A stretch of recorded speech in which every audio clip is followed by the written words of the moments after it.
हाँ, तो बात करेंगे हम लोग मंथली एग्जाम की जो सब्जेक्टिव क्वेश्चंस बच गई थी हमारी, उसी क्वेश्चंस को पहले देखेंगे हम लोग। क्या है हमारा क्वेश्चन कि पहला क्वेश्चन में क्या बताया गया है कि निम्नलिखित प्रश्नों में, ये अति लघु उत्तरीय प्रश्न है जो कि आपको बता दें क्या लिखा हुआ है कि निम्नलिखित प्रश्नों में, ठीक है, निम्नलिखित प्रश्नों में किसी 5 प्रश्नों का उत्तर देना है, जिसमें कि हमारे थॉट से ये 10 क्वेश्चन दिए गए हैं। इसमें 10 क्वेश्चन दिए गए हैं, 10 में आपको केवल 5 क्वेश्चनों का आंसर देना है। और बता दें कि काफ़ी आसान सा क्वेश्चन पूछा गया है सब्जेक्टिव में, ठीक है। दोनों क्वेश्चन ऑब्जेक्टिव जो भी था, सब्जेक्टिव दोनों ही आसान क्वेश्चन था। चलिए देखते हैं हम लोग कितना आसान क्वेश्चन। और आपको एक बता दें कि ये सारी क्वेश्चंस 2-2 नंबर की है, केवल 5 ही क्वेश्चन का आपको आंसर देना है 10 में से। चलिए आपको बता दें कि पहला क्वेश्चन है किस नदी के बांध के नीचे, किस नदी के बांध के नीचे लक्ष्मी का घर था। तो आपको बता दें किस नदी के नीचे लक्ष्मी का घर था, किस नदी के बांध के नीचे लक्ष्मी का घर था। तो हम बताएंगे कि देवी नदी के बांध के नीचे लक्ष्मी का घर पड़ता था। तो हम लोग आंसर को इस तरीके से लिखेंगे कि ढहते विश्वास, ठीक है, लक्ष्मी ढहते विश्वास कहानी की मुख्य पात्रा थी, इसका घर देवी नदी के बांध के नीचे पड़ता था। इस तरीके से लिख दिए, आंसर आपका 2 नंबर पूरा हो गया। फिर अगला क्वेश्चन देखिए कितना आसान सा क्वेश्चन है। ये आपको सिर्फ एक बात याद रखनी चाहिए कि लक्ष्मी का किस नदी के बांध के नीचे इसका घर था, तो देवी नदी के बांध के नीचे था। तो आप लोग आंसर तो खुद से बना के लिख सकते हैं ना। चलिए आगे देखेंगे, आगे बताएंगे कि क्यों री राक्षसी इस छोटे से बच्चे को क्यों पीट रही है, ऐसा किसने और किससे कहा। तो हम लोग बताएंगे कि ये जो दही वाली चैप्टर है, ठीक है, ऐसे बताएंगे कि मगम्मा ने अपनी बहू नजम्मा से बच्चे को पीटने के दौरान ऐसा बोलती है कि रे राक्षसी क्यों अपने इस छोटे से बच्चे को पीट रही हो, ऐसा करके मगम्मा कहती है अपनी बहू नजम्मा से। इस तरीके से हम लोग आंसर बताएंगे। चलिए आगे देखेंगे, अगला क्वेश्चन क्या है हमारा कि रूपक अलंकार को परिभाषित करें। रूपक अलंकार क्या होता है, तो उपमेय और उपमान, ठीक है, उपमेय और उपमान में जब कोई भेदभाव ना होता है तो उसी को क्या कहते हैं हम लोग, तो रूपक अलंकार कहते हैं। उपमेय और उपमान में जब कोई भी अंतर ना हो तो उसको क्या कहेंगे हम लोग, तो रूपक अलंकार कहेंगे। चलिए आगे देखते हैं हम लोग, इस तरीके से परिभाषित करेंगे हम लोग रूपक अलंकार को। आगे देखते हैं हम लोग क्या होता है कि नाखून क्यों बढ़ते हैं, शीर्षक पाठ के अनुसार इंडिपेंडेंस का अर्थ क्या होता है। इंडिपेंडेंस का मतलब बताते हैं आपको। इंडिपेंडेंस का मतलब क्या होता है, स्वतंत्र होता है, स्वतंत्रता होती है। और हाल ही में हम लोगों ने इंडिपेंडेंस डे मनाया था, स्वतंत्रता दिवस मनाया था हम लोगों ने। तो इंडिपेंडेंस का मतलब होता है स्वतंत्रता। तो आपको बता दें कि नाखून क्यों बढ़ते हैं, ये जो है किनके द्वारा लिखा गया कहानी है।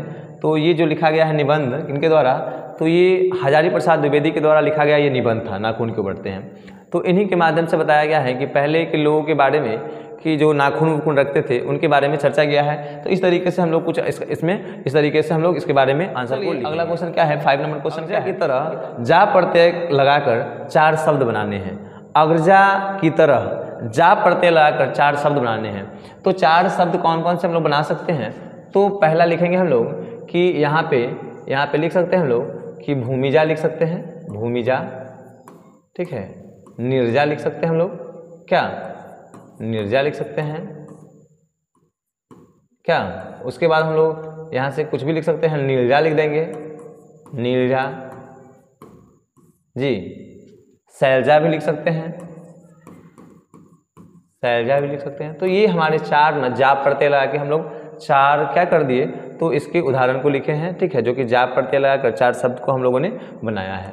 पहला, दूसरा, तीसरा और चौथा, ये 4 शब्द हमने बनाए हैं। चलिए इस तरीके से हम लोग इसका आंसर लिखेंगे और 2 नंबर हमारा पूरा हो जाएगा। चलिए आगे देखते हैं। इसके बाद अगला क्या है हमारा क्वेश्चन, अगला क्या है क्वेश्चन कि मैक्स मूलर के अनुसार क्या सोचकर किसी भी नए सिकंदर को निराश नहीं होना चाहिए। अब बताते हैं कि जो क्वेश्चन है हमारा कि क्या बताया गया है कि मैक्स मूलर के अनुसार क्या सोचकर किसी भी नए सिकंदर को निराश नहीं होना चाहिए। आपको बता दें कि जो मैक्स मूलर थे हमारे, जब भारत दर्शन के लिए आए थे, भारत भ्रमण के लिए आए थे और उन्होंने बहुत सारा अच्छा सा भाषण दिया था। वही भाषण को लेकर बताते हैं क्या था भाषण का नाम था, इनके भाषण का क्या नाम था, तो इनके भाषण का नाम था कि भारत से हम क्या सीखें, ठीक है। और ये भारत विजिट करने के लिए आते हैं, भारत भ्रमण करने के लिए आते हैं, घूमते हैं और यहाँ की संस्कृति, यहाँ की सौंदर्यता, यहाँ की प्रकृति से इन्हें बहुत प्रेम, बहुत स्नेह होता है। तो नए सिकंदर उन लोगों को इन्होंने कहा है जो कि भारत भ्रमण करने के लिए बाहर से, विदेशों से, बाहर से यहाँ पे आते हैं। तो उन लोगों को बताया है कि वो लोग भारत भ्रमण के दौरान कब निराश नहीं होंगे, जबकि वो भारत की संस्कृति को समझेंगे, भारत की सुंदरता को समझेंगे, यहाँ की प्रकृति को समझेंगे, तब जाके क्या होगा, तो वो निराश नहीं होंगे। इस बात को बताया गया है, इस बात को हम लोग लिखेंगे। चलिए अगला क्वेश्चन क्या है हमारा कि सेन साहब की 5 लड़कियाँ कैसी थी। सेन साहब की 5 लड़कियां कैसी थी, तो इनकी 5 लड़कियां कठपुतली के समान थी, बहुत सीधी सादी थी। इस बात को हम लोग लिखेंगे। यहाँ से हमारा 2-2 नंबर पूरा हो जाएगा। चलिए उसके बाद क्या बताया गया है कि बद्री नारायण चौधरी प्रेमघन का जन्म कब हुआ है और कहाँ पे हुआ है। तो बद्री नारायण प्रेमघन का जन्म कब हुआ है, तो 1 सितंबर को हुआ है। कब हुआ है, तो 1 सितंबर 1855 ईस्वी को हुआ है। इनका जन्म कब हुआ है, तो 1 सितंबर 1855 ईस्वी को इनका जन्म हुआ है। ठीक है, कहाँ पे हुआ है, अगर कहाँ की बात पूछेंगे, यहाँ पे पूछा गया है कहाँ पे हुआ है, तो हम लोग बताएंगे कि आजमगढ़ में हुआ है। कहाँ पे हुआ है, तो आजमगढ़ में हुआ है। कहाँ पे हुआ है, तो आजमगढ़ में हुआ। याद रखिएगा आप लोग। अब एक क्वेश्चन में यहाँ से 2 क्वेश्चन बन सकता है कि मतलब कि प्रेमघन, क्या बताया गया है कि बद्री नारायण चौधरी प्रेमघन का जन्म कब हुआ है, तो 1 जनवरी 1855 ईस्वी को। वही बात पूछा जाए कि इनका जन्म कहाँ पे हुआ है, तो क्या बताएंगे हम लोग, तो आजमगढ़ में हुआ है। दत्तापुर कुछ ऐसा गांव का नाम था। ठीक है, तो वहाँ पे इनका जन्म होता है आजमगढ़ में। चलिए इस बात को हम लोग लिखेंगे। फिर देखिए 9 नंबर क्वेश्चन क्या है हमारा, 9वां नंबर क्वेश्चन है कि कवि के बारे में बताया गया है कि कवि घनानंद कहाँ अपने आंसुओं को पहुँचाना चाहते हैं और क्यों। तो आपको बताए थे कि घनानंद जी का जो चैप्टर है हमारा, ठीक है, तो इसमें क्या बताया गया है कि इसमें बताया क्या गया है कि घनानंद जी अपने प्रेम का वर्णन करते हैं। घनानंद जी अपने प्रेम का वर्णन करते हुए इन्हें क्या होता है कि एक इनकी प्रेमिका होती, आपको बताते हैं इसकी कहानी को थोड़ा सा कि क्या होता है कि इनके बारे में बताया गया है चैप्टर में। क्या बताया गया है कि घनानंद जी किसी राजा के यहाँ दरबार में मंत्री के पोस्ट पे, अच्छे पोस्ट पे होते हैं घनानंद जी, और लेखक, बड़े बड़े राजा के दरबार में लेखक और साहित्यकार की लाइन लगी होती है। ठीक उसी प्रकार घनानंद जी भी एक राजा के दरबार में होते हैं। उसी दौरान एक नचनिया जो होती है, नाचने वाली, नृत्य करने वाली एक नर्तकी होती है, वो नर्तकी डांस करने के लिए राजा के महल में आती है किसी भी फंक्शन में। तो क्या होता है कि प्रेम घन को, ठीक है, प्रेम घनानंद जी को क्या होता है कि उनसे प्रेम हो जाता है, उस नर्तकी से प्रेम हो जाता है। और वो नर्तकी जो, उसका नाम क्या था, तो उसका नाम था सुजान। तो सुजान से इन्हें प्रेम हो जाता है और प्रेम के दौरान क्या होता है कि ये लड़की इनके साथ होती है। लेकिन आपको बता दें कि नचनिया और लड़की, क्या बताया गया है कि नचनिया के बारे में, नर्तकी के बारे में, नचनिया के, खास करके नचनिया के बारे में, कि वो किसी की नहीं होती है, जो पैसे देता है उसके साथ नाचती है, उसके साथ क्या होता है, तो जहाँ उनको पैसा मिलता है उनके साथ वो नाचती है, कार्यक्रम करती है, तो वो किसी की नहीं होती है। और घनानंद जी को वैसी ही लड़की से क्या होता है, तो प्रेम हो जाता है। तो एक दिन क्या होता है, तो इनका ना क्या होता है, एक दिन तो इनका विग्रह हो जाता है। विग्रह अर्थात क्या होता है कि उनका ना प्रेम यानी कि प्रस्ताव अलग हो जाते हैं, टूट जाता है इनका संबंध इनसे, किनसे, तो इनकी प्रेमिका जो होती है सुजान से, जो नर्तकी से ये प्रेम करते हैं, उनसे एक दिन अलग हो जाते हैं। उनके प्यार में ये काफ़ी डूबे होते हैं। तो एक दिन ये बताते हैं कि उनसे क्या होते हैं, तो अलग हो जाते हैं। अलग होने के दौरान क्या होता है कि ये काफ़ी तकलीफ में होते हैं। वही बात को बताया गया है कि कवि घनानंद जी कहाँ अपने आंसुओं को पहुँचाना जाते हैं, तो प्रेम और विग्रह होता है, जो प्रेम में इनको विग्रह होता है, जो इनको छुटकारा मिलता है, उसे मतलब कि अलग होते हैं। विग्रह का मतलब होता है अलग होना, मतलब अपनी प्रेमिका से जब अलग हो जाते हैं, तो उसी क्वेश्चन को बताया गया है कि कवि घनानंद जी कहाँ अपने आंसुओं को पहुँचाना चाहते हैं और क्यों। तो वो अपनी प्रेमिका सुजान के पास अपने आंसुओं को पहुँचाना चाहते हैं। किसके पास पहुँचाना चाहते हैं, तो अपनी प्रेमिका सुजान के पास आंसुओं को पहुंचाना चाहते हैं। उसकी आंगन में इतना मतलब कि इनको ऐसा मतलब कि फील कराना चाहते हैं कि इतना रोएं कि उनकी आंगन में बाढ़ आ जाए। ठीक है, ऐसा करके उनकी आंगन में अपने आंसुओं को पहुंचाना चाहते हैं। और उनको क्या बताना चाहते हैं, क्यों पहुंचाना चाहते हैं, क्योंकि उसे प्रेम का आभास हो कि हमसे घनानंद जी इतना प्रेम करते हैं, इस बात को बताया गया है। ठीक है, तो इस तरीके से हम लोग इसका आंसर को लिखेंगे। चलिए अगला क्वेश्चन क्या है हमारा कि कृष्ण को चोर क्यों कहा गया है। ठीक है, कृष्ण को चोर क्यों कहा गया है, कवि रसखान का क्या अभिप्राय है।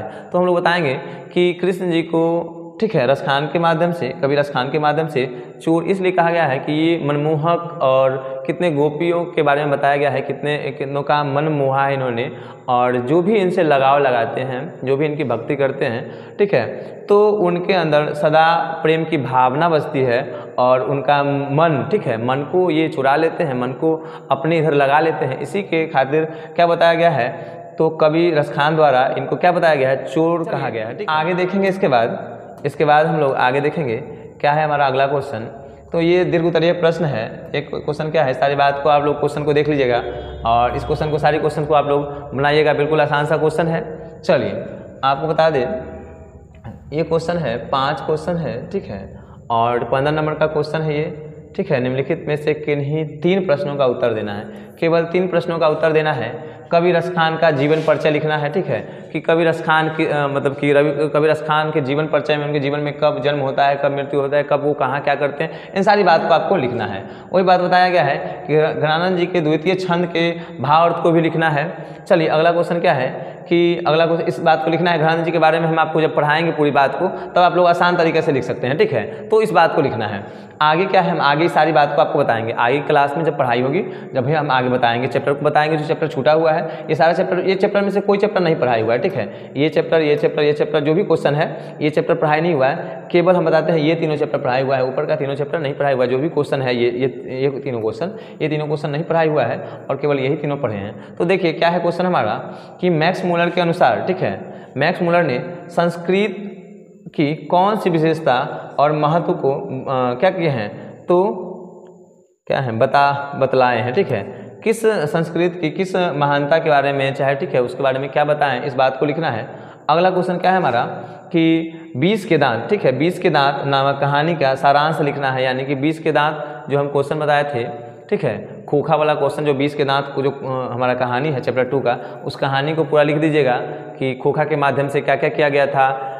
खोखा सेन साहब थे, सेन साहब के घर में 5 पुत्री व इकलौता बेटा खोखा था और उसके घर में एक किरानी थे जिसका नाम था क्या नाम था, मदन के पापा थे ना गिरधर लाल। उसके बारे में पूरा मतलब कि आपको जो कहानी हम बताए हैं, आपको जो कहानी बताए हैं उस कहानी को इसमें लिख दीजिएगा तो 5 नंबर यहाँ से आपका पूरा हो जाएगा, ठीक है।